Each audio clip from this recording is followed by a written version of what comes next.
Hi guys, welcome back to my channel, and if you're new here, my name is Tichie. Karibu. In today's video, I'll be sharing with you blowout do's and don'ts. I shared this a while back on my Insta stories and I thought why not do it today when I'm doing my hair. So if that's something you'd like to see, then keep on watching.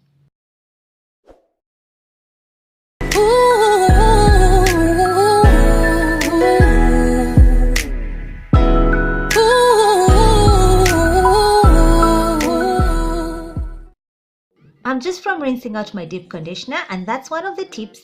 Do deep condition before a blowout. Deep conditioning impacts moisture that is often lost during a heat styling session.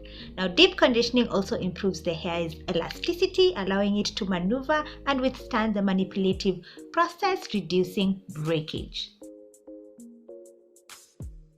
Contrary to that, don't do a protein treatment before a blowout. I would advise you to do so a week prior to the blowout and not before the blowout session. Now, protein treatments are great for strengthening the hair, but it can also leave the hair feeling dry and brittle.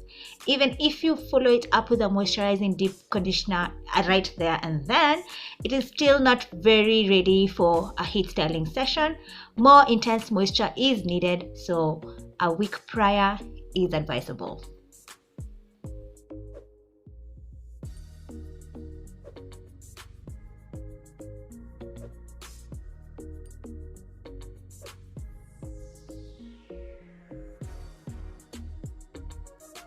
Do detangle and keep your hair in a stretch style prior to a blowout. You can lightly mist the hair but never start when it is wet. You will cut down on the amount of heat and time you take during the entire blowout session if you do so. It also contributes to less breakage. Have you ever seen hair fly across the room during a blowout? That is breakage. I must admit that I did not stick to this rule this time round because I was filming this video and I had to rinse out my hair prior to this video, but normally I would keep it in a matuta, in a braid, in a twist, just to stretch it out before the blowout session. So in this case, just do as I say and not as I do. Do use the tension method instead of a comb attachment to stretch out your hair and release the tangles and shed hair. Here you can regulate the tension, especially for the ones who are tender-headed, and use medium heat to allow you to make as many passes as needed to get your hair straight and smooth.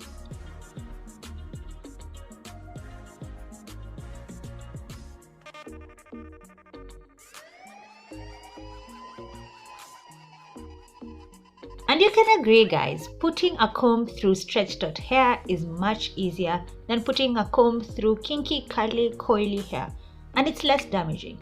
So put that comb attachment away. Put it away, guys.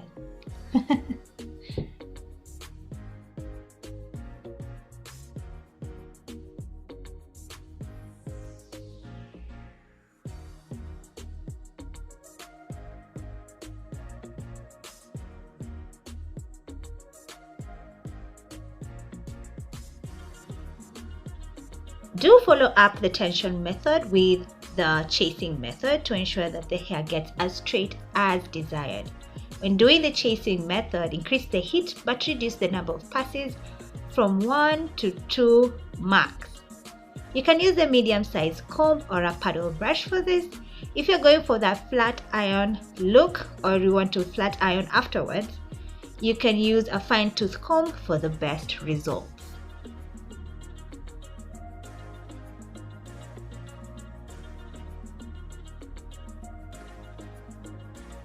I found that I struggled with the first section because I'm not used to straightening my hair. I do this once or twice a year.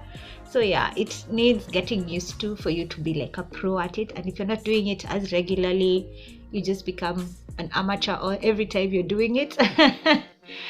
But let me tell you this, after the first section, you struggle with it, you get better and better with the rest of the sections.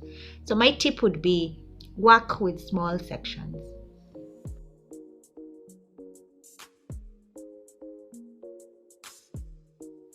I've said this before, guys, don't use the comb attachment.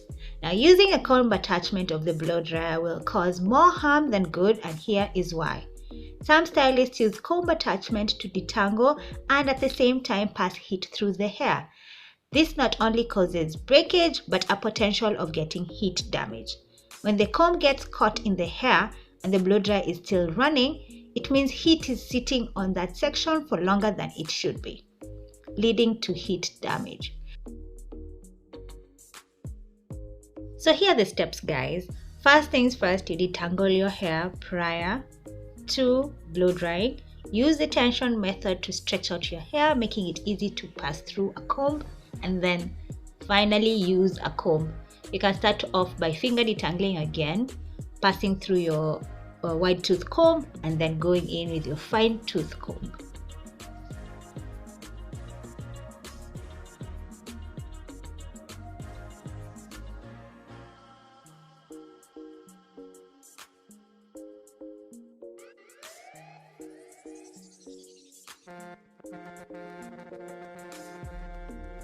Looking back, I do realize that I didn't use a high heat setting for the first batch. You know, us naturalists are afraid of heat. But yeah, so the last few passes I did use a high heat on the rest of the pieces. In fact, the fact that I'm using like small sections helped in maintaining that stretch. So you can see the other sections of the hair, they look much better compared to the first section, and it's because I used a high heat setting towards the last part of it. So I can tell you this, that section annoys me.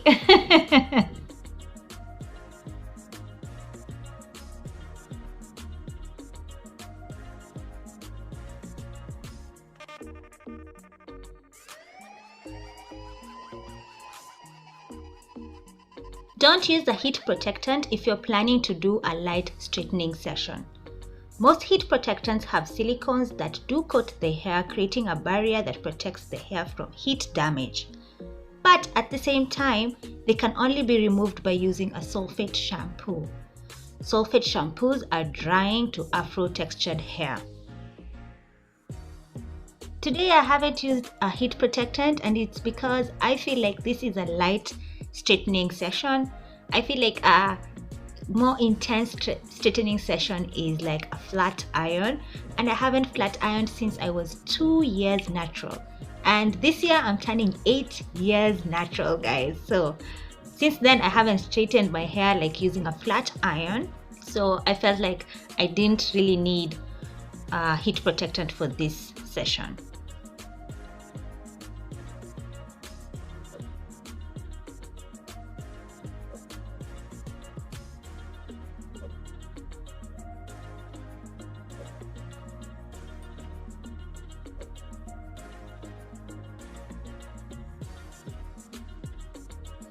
So here is a side-by-side comparison of my blown out hair versus my kinky curly hair.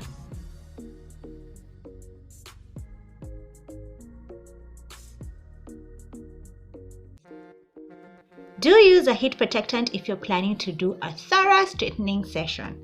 The one that comes in a spray is the best in my opinion if you want a more flowy and not stiff results. Also, it contains silicones that evaporate.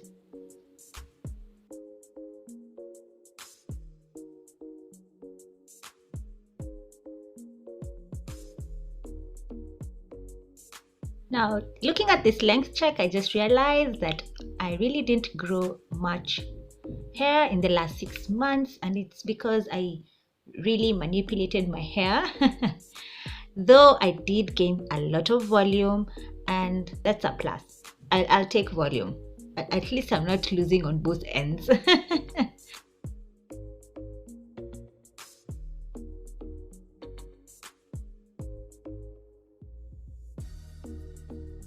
When it comes to trimming, you guys know I like to shape my hair. Instead of cutting it straight down on a blunt cut, I cut it at an angle. So I hold my hair out and then I cut it from there. I do a blunt cut from there, but when it falls at a V-shaped angle.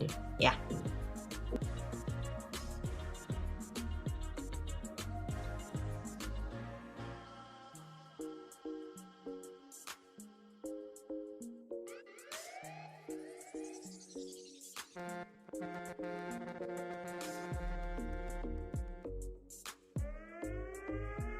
This time I didn't cut as much compared to the other times that I've been cutting my hair.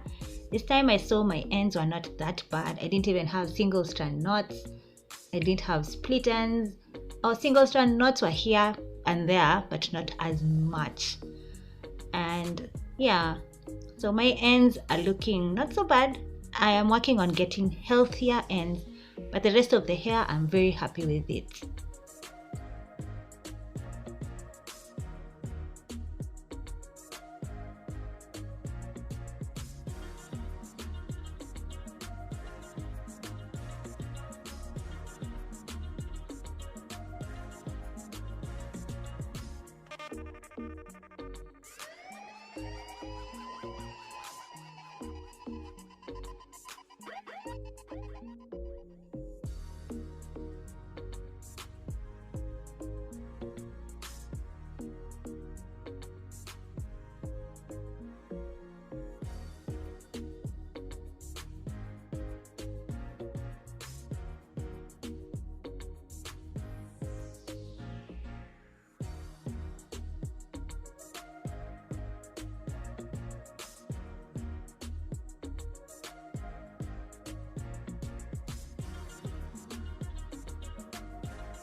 So that's it for the blowout do's and don'ts. I wish you all a happy and healthy hair journey. If you enjoyed this video, do share it with somebody who needs it. And guys, I wanted to leave you with my final length check or my starting point for this year so that you can track the progress, track my progress, track your progress. And if you haven't subscribed already, be sure to hit that subscribe button and make sure you hit the notification bell as well so that you'll get notified every time I upload. And guys, I'll catch you on the next one. Mwah!